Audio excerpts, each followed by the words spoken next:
السلام عليكم ورحمة الله وبركاته. waxaan u jeedaa maxamed waarig wuxuu sheegay waxaa jiray gaariba aad u weyn baa jiray kuwa raashinka qaaday shombeesha la yiraahdo raashinka qaaday ee magaalooyinka soo gudba kuwaasoo intuu jiray dul maray kabacdina ka baxsaday. maxamed marka waran xaaladda caafimaadka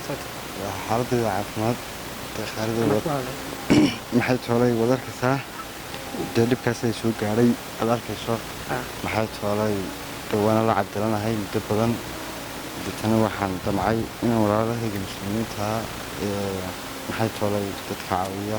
dadisana farka bixiya cid kastaba ahaada meel kastaba ha joogaan kaliya dibid waxaan dee damcay inaan ka codsado inay soo caawiyaan dhibkaygana aan usoo bandhigo sidaa daraaddeed ayaan ugu yeedhay nimanka maxay toolay usoo gudbiyey dowladbaahinta sida khaalid oo kale ilaahay ka tisaasiiye marka maxamed xagad ka saxaarota markaa walaal waxaan ka saxaradaa halkaa muuqaalkeeda aan arkayna duubana sidoo kale kaadidana waxay ka soconaysaa laba meelood oo aan midna meerankeeda caadiga hayay midna marin kale oo dabada ah maxay toolay aduu jajab iyo dhaawac badan burburna dhabarka wiiga jiraa waana ka foorarsan karin haddii wax qabsan lahaa midsamin oo kale oo aan waxba ka qabsan karin oo foorarkeeda uga adag markaa dhibaatadaasaa haysta walaalo darkasaan imisa sanaad markaa xanuunsanaysa wallaahi imika waxay noqonaysaa intuu 6 sano ku dhawaad 2016 bay shay kale dhacay haa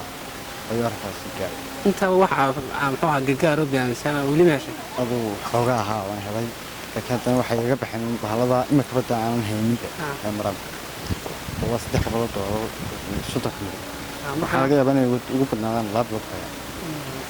marka dhakhaatiirta maxay ku yiraahdeen dhakhaatiirtu waxay dhahan dalka gudihiisa waxba lagama qaban karo macawaraaqi caafimaadka wixii waa haya ilaa wasaaradda caafimaadka ka soo kale dalka dibadiisa mooyaan dalka dibadiisana waa awoodi waayey aduu laba wadan bay aad igu sheegeen turkiga iyo hindiya dee qarashkooduna wuu batay ilaa 20 kun bay noqonaysaa waxaan ma hayo aduu ninbaa waxii ballan qaaday suudaanka maxay tahay suudaanka guud sudaan maxamed suudaan cabdi marka ninkaasi waxaa ugu caawinayo mooyaane oona weli soo gaamin mooyaane wax kale ma hayo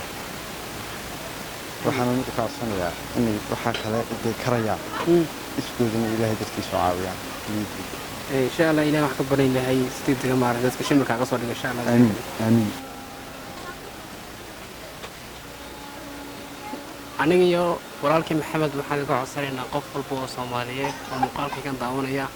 inuu maartay dhibaatada walaalkii haysata inuu maartay wax alaaliyo wixii karankiisa inuu ka soo caawiyo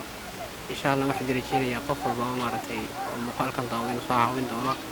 حتى هدي أنا أقول إيه واحد قصعد يستفاد واحد سيجار سوالها كره سيجار سيستم حمص وعويان وأنا واحد يقع صلى هنا أصحابتي إذا وجوا أنا واحد آد يقع صلى هنا سيجار كريسان آد بيقع صلى هنا سيجار كريسان سي مارتو متصل معه وكان آد بوم بسنتين إن شاء الله محمد ما حنسود ونسود عيننا إن الله مارت الشيء بروق صلى قفر بمسلم وصلى الله عليه وسلم يا آد بوم بسنتين والسلام عليكم ورحمة الله وبركاته أيوة إن شاء الله خير بكرة جيني الله إذا هي بتفشيل خاصة أي والله أي